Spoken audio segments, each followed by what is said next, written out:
welcome to Jurassic Mysteries, where we take a look at myths, conceptions, and maybe even unknown facts about the Jurassic franchise. I'm Brad.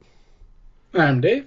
And here we are after this long time, heading all the way back to 1994 and one of the first drafts or manuscripts of Michael Crichton's The Lost World. David, this sort of appeared, I think Adventure Collectibles was able to purchase the manuscript for Michael Crichton's original Lost World off an auction or something, and a lot of people have been diving and going over some of the stuff he's been posting on Twitter and that.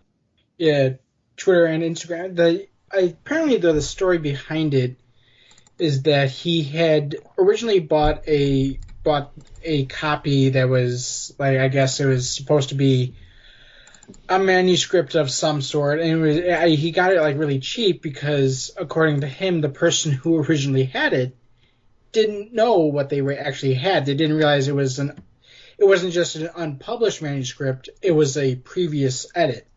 Well, the fact it doesn't say Jurassic Park anywhere on it, he might have just thought it was some sort of write on the original Arthur Conan Doyle Lost World. Yeah, true.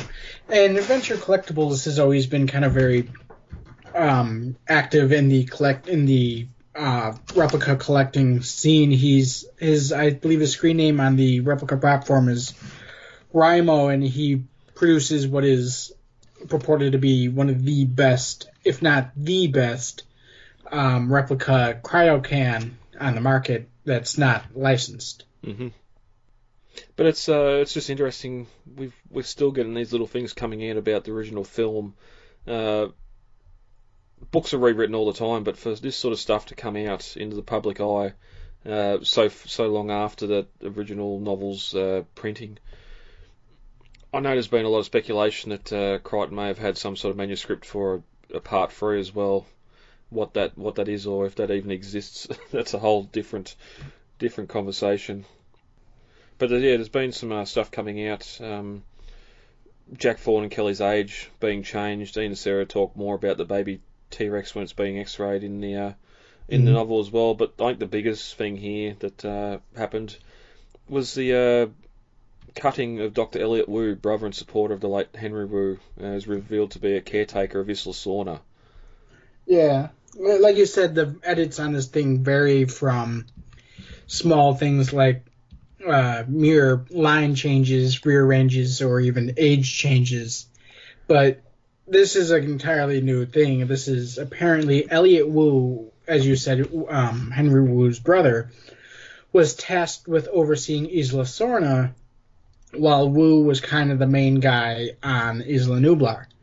And so this Elliot Wu character remains on Sorna. He kind of almost comes like a Robinson Crusoe sort of character. He, instead of being involuntarily cast away on the island, he stays on the island as the only caretaker of the entire island itself, which in the final novel explains a lot of things, like why the place still has power, and why we see just like general stuff that's little weird things that never quite get wrapped up tidily in the final novel, which are more fleshed out here in this with the addition of this character Elliot Wu.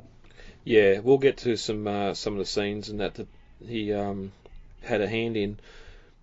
I know I've seen a lot of people discussing the power thing.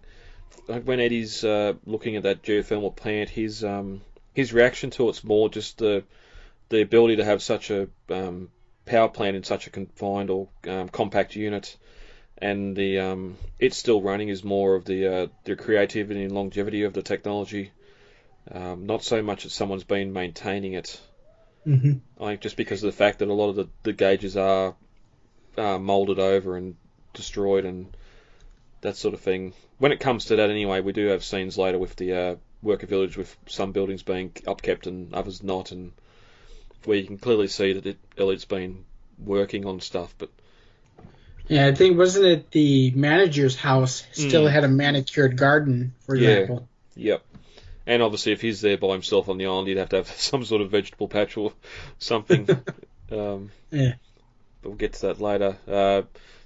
in the last chapter titled Caretaker, which we'll get to in a minute, Elliot Wu reveals that Henry was a real genius, but Elliot merely helped. So he'd still have to be a pretty skilled geneticist or something to be doing what he's doing here on the island. Elliot couldn't let Henry's wonderful work die.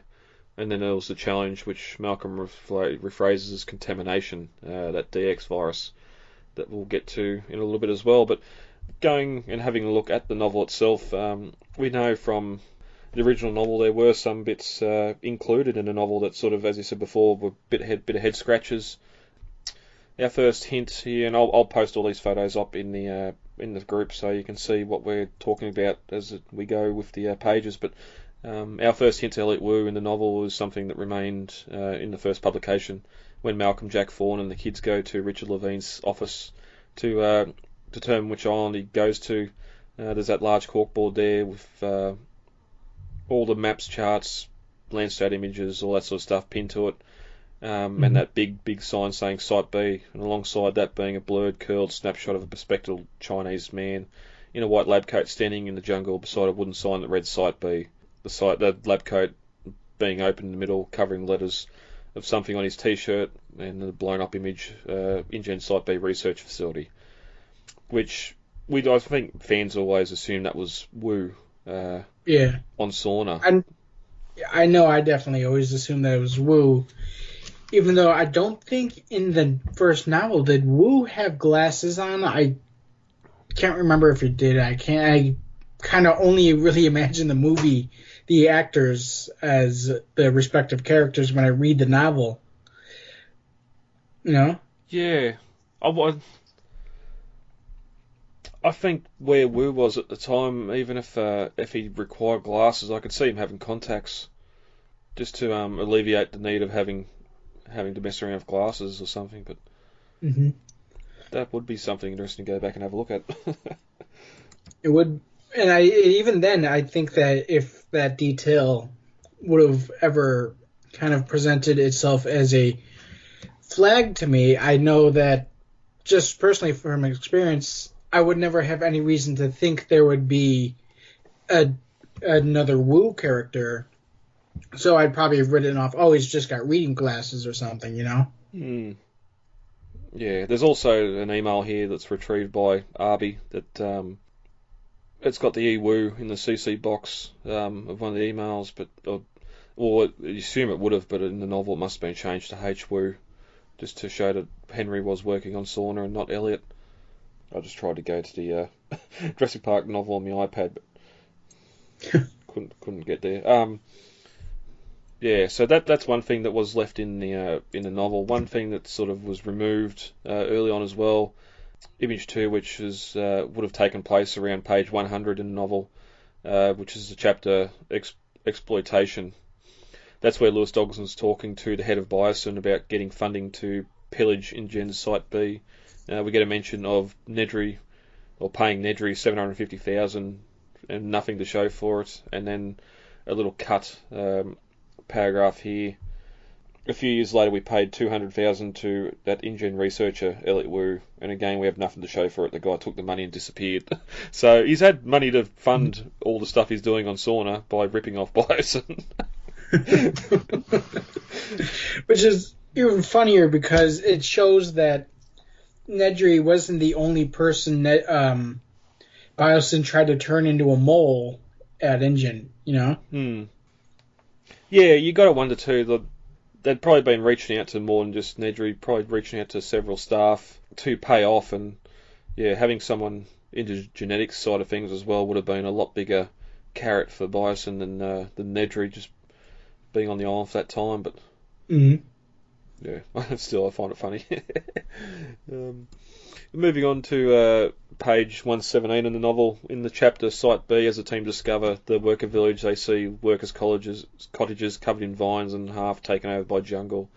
In the early manuscript, there is also a two-story manager's residence that didn't look as overgrown as the other buildings, and we later find that's where Elliot Wu is living.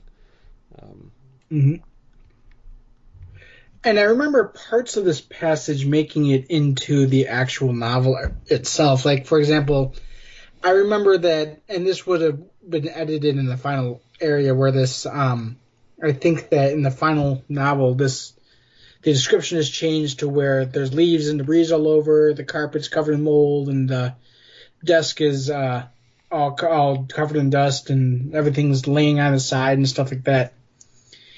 But like for example, the line about there being push pins of various colors on the map is still there. And this in general is just a large section of the entire thing that had been altered in the final publishing of the novel. So it's interesting because it just goes into the full description of this area. I think it was the conference room that was in the novel, and it just has like all kinds of ways, or I mean, it just has all kinds of signs that somebody's obviously been living here, like a book about the vegetarian way of life. So obviously we know Elliot Wu has been growing a garden here on the island. Yep. Yeah, well, you're referring here to the next bit, which is image 3 and 4. The chapter interior, page 126 of the novel, where we have Ian, Jack, and Eddie exploring the abandoned lab building. We do have, when they enter the building, you can see the doors had been opened before. I think that's more of a reference to the fact that Richard Levine had been in there recently. Mm-hmm. In the final novel, the fifth door they open leads to a large conference room, as you said, with the map on the wall. I really wish we could see that map. I'm guessing it'd be just similar to what we see in the opening pages of the novel, with the map Chricton does. Mm-hmm. But it would have roads and everything on Sorna. In the early manuscript, though, the office, there's another office, but that's clean. The rear window is completely clean. Yeah, we don't get any more description of what's beyond the window, except for the early suggestion that there's light trying to shine through the grimy window. So whether that window opens out into production floor or the outside, we don't know. But as you said, we get Ian looking closely at that map on the wall. It seems like he's about to say something really important about it when Eddie suggests the door hasn't been opened in a long time, and that's why it's so clean inside. Something on the map's got Ian's attention, and when they leave, he carefully closes the door behind him. So there's something going on there that Ian sees that we don't know about. We've talked about this before when we were talking about the novel, the fact that up until this point, Malcolm's all, we're going to find out why. Through this next door will tell us why InGen just stopped. But all of a sudden it cuts to this place has got power, and Eddie changing the subject, really, and getting our focus onto something else. But and not to get too far off subject, but that has always kind of been my major complaint about the second novel. Was the first novel, Chricton wrapped everything up very nicely and neatly, but then the second novel comes in and there's just so many loose ties that he leaves open. Then it's so not Chricton, you know. It's not. It's just not something Chricton naturally does in his writing. Is just leave these open ends in his novels, you know. Yeah. At least not this many. I mean, he does usually leave one or two loose strings, but not nearly to this extent. Yeah, I wonder if it's because he was asked to write this one and it didn't really come naturally to him, or by this time, I think Congo Sphere, some of his other works would have been already adapted into film and probably hadn't done real well, and he might have been a bit upset because a lot of them changed significantly from the books as well. So maybe his heart just wasn't in it when he was writing it, which is a shame. Well, probably not, because it is, as far as I know, the only sequel he ever wrote. Yeah, true. Although, isn't there might just be movie Westworld, and there's a sequel to Westworld Future World, isn't there? That might have been a B movie. Don't know. Was Future World his writing? I know that Westworld was a TV series he wrote, as with ER, and he did do a little screenwriting, but I didn't think that, or maybe that was his. I don't know. It might have been just it's a sequel to the series. It's not an actual sequel to the novel. He might not have wrote it. True. Yeah, this might be where I'm getting confused. Mm-hmm. But yeah, in the novel, these coloured pins on the map, sort of suggesting that there's again, that network on the island of radio network, video network, all that sort of stuff. And as for the room being clean, well, even with the door closed, we can see throughout the lab that the animals have got in there everywhere. There's also a couple of emails found in the lab with Elliot Wu on the sender line as well. But that's about it for in the lab. Next, we travel to near the end of the novel with the chapter Village on page 317, 318, as Jack Thorne's out in the worker village searching for gas for the Jeep Wrangler they'd used to narrowly escape the raptors. After checking the pumps at the gas station, he moves along the wet path to a small shed covered in vines, and this is where we get the famous Carnotaurus scene in the novel. But he sees a dozen steel drums all standing on their ends, and then he notices a bare space where 3 drums had been. And this was in the novel where he sees... Oh, I thought it was in the novel, but I couldn't find it again. He notices that they were rolled and on their sides and footprints in the wet dirt. And then later in the chapter we get a monologue from Thorne questioning who else was on the island. It couldn't be Dodson's team. They were too far away from their boat, and the boat wouldn't run on diesel either. But there is something in the novel that's still there about footprints in the mud. I swear it is. I'll have to check through my edition. Yeah. But it's also good too here with that monologue, sort of the origin of where we get Roland in the film pretty much saying we're not alone on this island. Also, the interesting thing here is that the barrels do have some full gasoline in it, whereas in the final novel, all the barrels are empty. So even if there would have been barrels on the island that were full, the gasoline probably would have turned to lacquer by then, and so they would have been useless for them. You know? And yeah, unless he still did have some supplies coming to the island, but I don't think he did. But it seems here that Wu is somehow getting supplies to the island, yeah. Yeah. But it's also weird too, as we get to his chapter later on where he's talking with the crew. He's sitting there saying that I helped you get here, helped RB with the logging onto the radio network, which we don't really see anything in the manuscript or the novel with how that was, unless he just kept on offering him the password or something to log on. But I don't know what stealing 3 drums of gas would do here. Well, the thing is that with when RB's trying to get into the network, there seems to be prompts, and RB does actually kind of notice how ridiculously easy it was to actually get into the island system, and he thinks it's weird. I do remember he thinks it's weird how easily a supposedly sophisticated network like InGens would be to just be able to kind of 13-year-old to hack into it, you know? Well, yeah, even just the fact that he tries the password or several passwords, and after the third one it doesn't lock the system out. He says, I think he says when he's at his father's office or something, if he tried more than 3 times, it'd lock the computer or lock the system out. Well, it's not only that, but I think the system actually asks, are you specifically looking for something, or do you need help and stuff like that? And it's just, there's no computer system in the world professionally that I know of that would do that for you. It would not make it that easy to access it.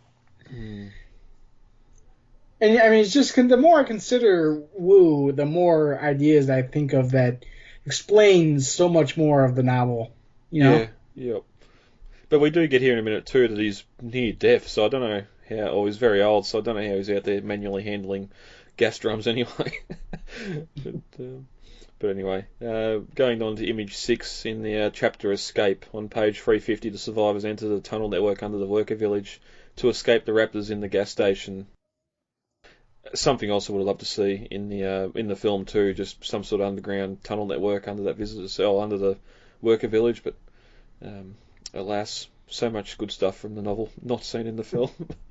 In this chapter they move down the short tunnel and emerge through a trapdoor in a small utility shed, but the manuscript tells a far different story, with the sounds of the raptors can be heard behind them as they too enter the tunnels.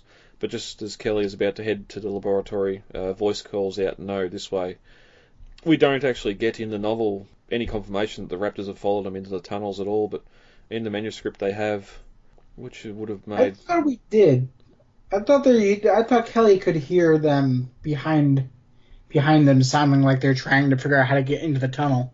Well, there's a paragraph just of shelving collapsing, walls splintering and bursting in as the raptors enter the room, but find no one there, or something along those lines, and then it cuts to them in the tunnels. Which is weird, because that way, if the raptors were in the tunnels when Sarah arrives in the Explorer and drives past the gas station, they don't all start running out and chasing her. Obviously, they're all underground, but...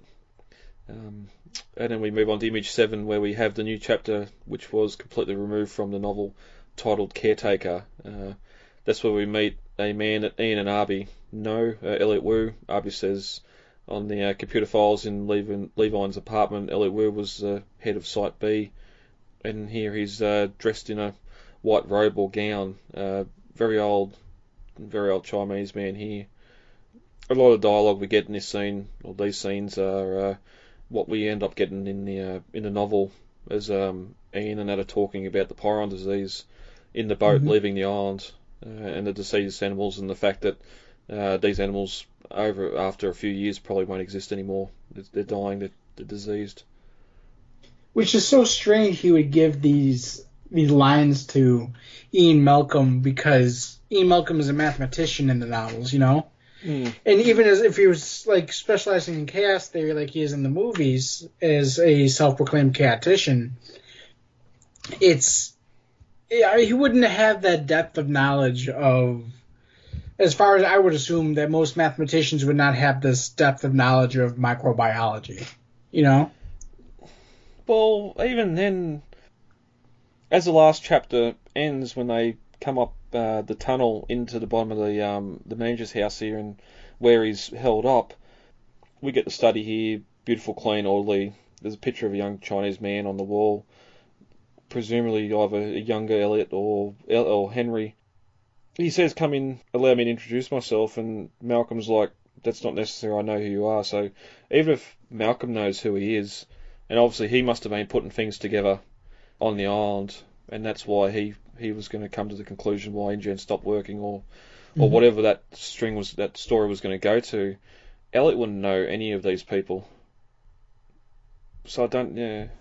Well, we do know that the Site B did run for a few short months, a little longer than the first Jurassic Park did, as InGen was thrown into Chapter 11 chaos, and they're kind of just trying to salvage whatever they could before they sold it off. So it's possible that Wu could have been informed of the death of his brother, and that a visit to the island went horribly wrong, and he would have maybe even gotten some of the details and names. But I think it's weird that Malcolm knew who Wu was. Just because, I mean, he must have had to find him out in some background research into Biosyn or something, because I don't know of any other way they would have found out about him. You know? Yeah, well, again here in this chapter in Caretaker, it's sort of, they bring up again the computer files that Arby was looking at, and Malcolm's saying, "This is the man who's responsible for this place, isn't that right, Elliot?" Like, coming out and calling him by his first name, where all the computer files would have had E. Wu on them. Well, yeah, when Malcolm says Elliot, Levine sort of responds, "The man who did all the original genetic work at InGen was named Wu, but they said he's dead." And that's when Elliot says, "My brother. We worked together. Henry died 5 years ago in an unfortunate accident." So obviously that's alluring to the accident at the park. Mm-hmm. Yeah, but I mean, just knowing, like, Levine and Sarah Harding as parts of biology background would have known what these about microbiology to an extent, you know? Yeah. It makes no sense that Ian Malcolm would know about that in the final novel. Yeah. And it's sort of weird too, because they just start going into the whole thing about the contamination, what happened, how the original DX virus started. Also, I think there's a bit of confusion in the fandom. The virus isn't called it's not how do I put this? The pyron disease they called X. They just called the disease X, or DX for short. It's not the actual name of what it was. It's not COVID. It's disease C. Where I think a lot of people just call it the DX virus, thinking DX is in the actual name, the name of it. But which is interesting because, as Wu explains, the prion-based disease, since they didn't know what it was, just that it was prion-based, they called it disease X, or shortened to DX. You know. Yep. So that actually gives some background on DX, the prion disease that was so important to the novel and even appeared into the marketing for the movie. You know. Because in reality, that's the main reason we get in the novel why InGen shut production. It wasn't because of a hurricane that we get in the film. It's because this virus spread like a plague through the lab and they couldn't control it, so they just shut down production. Jurassic Park stopping or being abandoned too wouldn't have been a big help, because that's what ends up putting InGen into Chapter 11. But that's just... check out the images. There's a lot of good stuff here. Him just sort of describing all the carnivores got it because of that ground up sheep extract that we get sort of name dropped.